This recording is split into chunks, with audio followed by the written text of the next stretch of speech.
Coming up, Georgia's university system schools struggle to maintain enrollment rates and improve test scores. A former sheriff is sent to federal prison, and the police investigate a home invasion near Valdosta High School. Your News Valdosta starts now.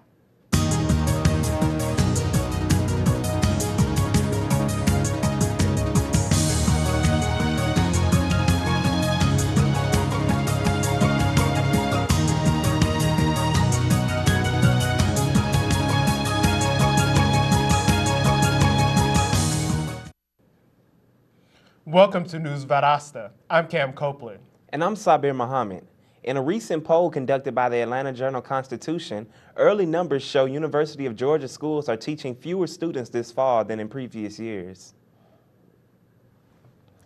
The 1.1% drop was the third time this has happened in university schools since 1978. Although these are preliminary numbers, the final projected numbers aren't expected to be that different. Along with the drop in university enrollment is the issue of budget cuts, which could total $54 million next year. Several officials have blamed the enrollment decline on the lack of Pell Grant money available and the reduced payout of the Hope Scholarship. Statewide educational organizations are persistently working on improving test scores and graduation rates within Valdosta's public schools. I recently went to find out what they plan to do. Upon discovering the 66% graduation rate at Valdosta High School in 2012, many community members have begun to take action to improve the academic standing of a failing school. The American Civil Liberties Union hosted an educational conference at Serenity Baptist Church discussing methods to improve school academic records. Schools have to be more open, inviting, do programming around getting parents in, showing them how they can work with their child at home. There was a strong emphasis on teacher and parent involvement, which could be key to helping Valdosta High School's new principal, Janice Richardson, increase the graduation rate to 90%. Inform parents of the tools of engagement that are in place for them, such as local school councils. Local school councils are an advisory board that parents and community members can participate in and help advise the school on how the local schoolhouse should be run to support that community. Parents, educators, and community members were present at the conference. Representatives from the Children's Interfaith Movement, the American Civil Liberties Union, and the Atlanta Community Engagement Team expressed hope the Valdosta High School can improve their standing, as the school has not met adequate yearly progress in 6 years. There are many things that the community can do and should do in order to ensure a future of educational success for the children. With News Valdosta, I'm Cam Copeland. A former Georgia sheriff is being sent to federal prison. Former Brooks County Sheriff Richard Chafin, 59, will serve 13 months in prison for embezzlement from a federal program and obstruction of justice. He is currently out on bond and has been ordered to pay Brooks County almost $64,000. Chafin served as sheriff from 1987 into 2008. Valdosta police are on the search for 4 men who invaded and robbed an apartment this Tuesday night. 4 men wearing ski masks and armed with guns burst into the apartment of Chanique Gibson at 11:30.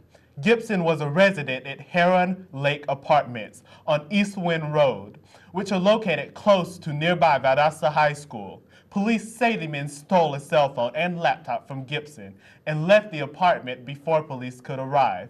The Valdosta Police Department is asking anyone who might know anything about the robbery to contact them with information. The home invaders are reported to be 4 African Americans ranging in height from 5 feet 6 inches to 5 feet 10 inches tall. Coming up, you may soon be powered by trash. Find out when you can do your part to help cystic fibrosis research. And your local weather. Stay with us. Did you know kids who play outdoors have healthier lungs? Totally. I did. Did you know that boys that play with dolls make better husbands? My son has lots of dolls. But did you know terry cloth diapers breathe better? I did. It's totally true. Oh, yeah. Did you know that strollers have the right of way on a sidewalk? Yes. Yep, I did. Did you guys Did you know that kids who eat breakfast have higher GPAs? Yeah, I know. Yeah. That's actually what I was going to say. Did you know babies should never touch silver? It's really bad for them. I knew that. Did you guys know that statistically friendly kids have more friends? Yeah. That's obvious. Did you know most people think they're using the right car seat for their kid, but they're not?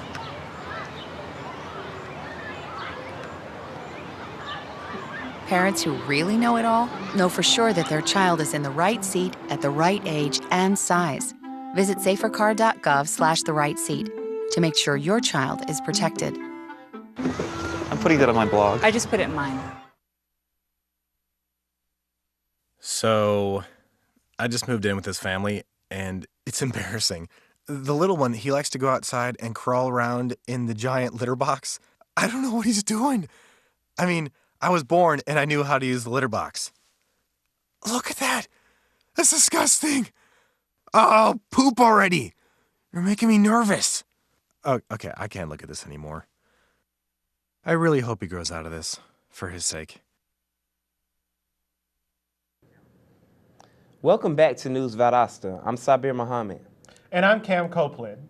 After Lowndes County Commissioners approved one of 6 waste management options on Tuesday, recycling will now be picked up at the curbs of Lowndes County homes, and solid waste will be hauled off.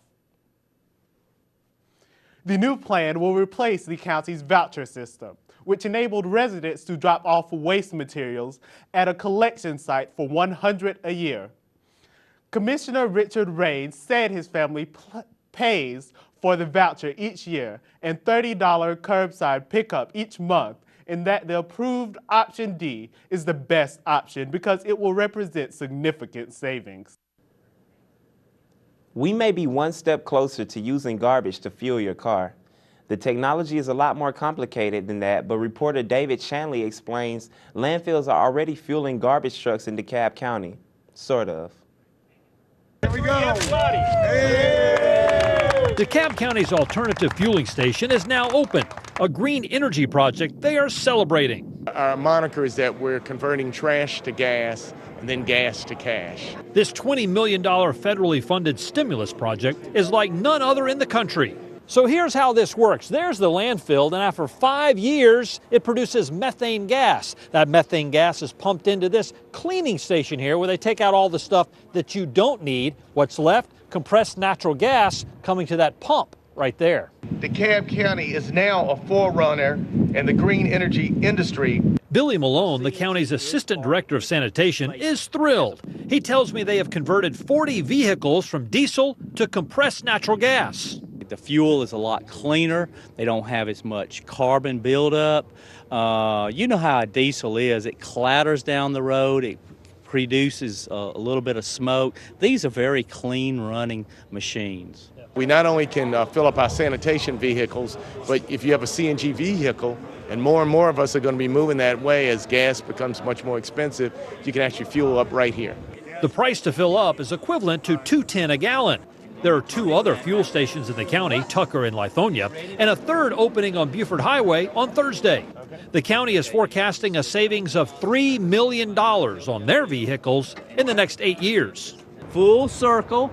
We pick up your garbage, we process it, we dispose of it, and it produces something after the fact, and we use that to come pick up your next load of garbage. DeKalb County officials hope to replace or convert all of its 300 garbage trucks and sanitation vehicles. The Cystic Fibrosis Foundation will be heading to Valdosta this Saturday for the annual philanthropic event, Great Strides. Participants enter to walk around the Wild Adventures theme park while raising a goal of $150 from sponsors. The money will be donated to the Foundation for the Research and Awareness of CF. The event will be held on Saturday at 7:30 in the morning. Taking a look at your local weather, it will be a clear day with a 0% chance of rain. Expect a high of 82 and a low of 57. Coming up, the Lowndes County Vikings are cleared of allegations. Coca-Cola stops making some of its glass bottles. And a look at Valdosta's first Friday. Stay with us.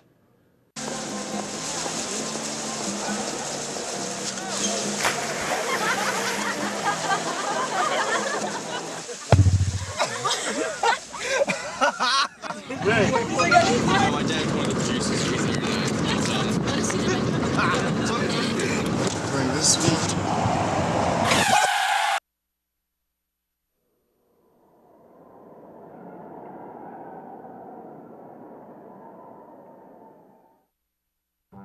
Valdosta State University. Quality academics. Caring faculty mentors. A beautiful campus. Opportunities for involvement, leadership, and service. Championship athletics, spirit and pride. Discover your opportunities. Valdosta State University. Welcome back to News Valdosta. I'm Cam Copeland. And I'm Sabir Muhammad. The soft drink company Coca-Cola, which is based out of Atlanta, announced yesterday that it will be ending the production of the 6.5-ounce returnable glass bottles. The bottling company, which is located in Winona, Minnesota, has been producing the 6.5-ounce bottles since 1932 and says the last batch of the returnable bottles rolled off the line early Tuesday afternoon. People who purchased the bottles were able to return them to the store for a 20-cent refund. However, the bottling company no longer feels that it makes business sense to continue producing them. Coca-Cola reminded fans of the glass bottles that the 8-ounce glass bottles are still widely available across the nation.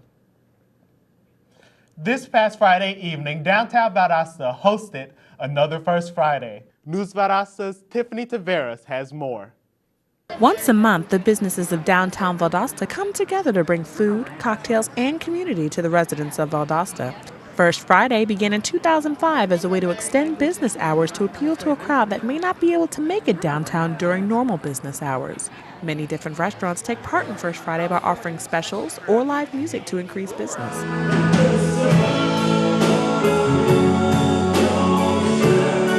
One of our favorite places to play. The crowds are always great, and it's nice to be downtown. This band right here, Two North, is our favorite. These guys, most of the guys in the band I've played with, I'm also a professional musician, so I've played with these guys off and on through the years. One restaurant that often has live music and participates in First Friday is Steel Magnolias on Patterson Street. Now, since the winter's coming up, we are definitely going to have a band every Thursday and every Saturday, and then on First Fridays only. I think that it's a really big attraction for the Valdosta community, and I think a lot of people come downtown to show off cars, to just walk around for scenery, eat nice restaurants. I think downtown Valdosta on First Friday is the best. Downtown Valdosta hosts the event every first Friday of the month. For an update on the proposed renovation at 5 Points, here's News Valdosta's Naya Earp. Thanks. On Thursday, October 18th at 12, the City of Valdosta will be hosting a 5 Points redevelopment project lunch and learn program here at the City Hall Annex building. At this meeting, City Manager Mara Register will be giving away new updates on public space here in Valdosta. Back to you in the studio. Thank you, Naya. Executive Director Dr. Wild Swearingen and the Georgia High School Association Tuesday cleared the Lowndes County football team of allegations that its coaching staff stole offensive signals from Colquitt County during their game last week. The allegations were made public by Colquitt Packers head coach Ruff Probst, who accused the Viking coaches of using former Packer and current Thomas County Central Middle School coach Buzz Payne to steal signals after the game. After an official investigation of the allegations last week, it took Swearingen and the GHSA under 5 days to determine the Lowndes County coaching staff was not guilty of cheating during the game. Thanks for watching News Valdosta. I'm Sabir Muhammad. Have a great day. And I'm Cam Copeland. We'll see you next time.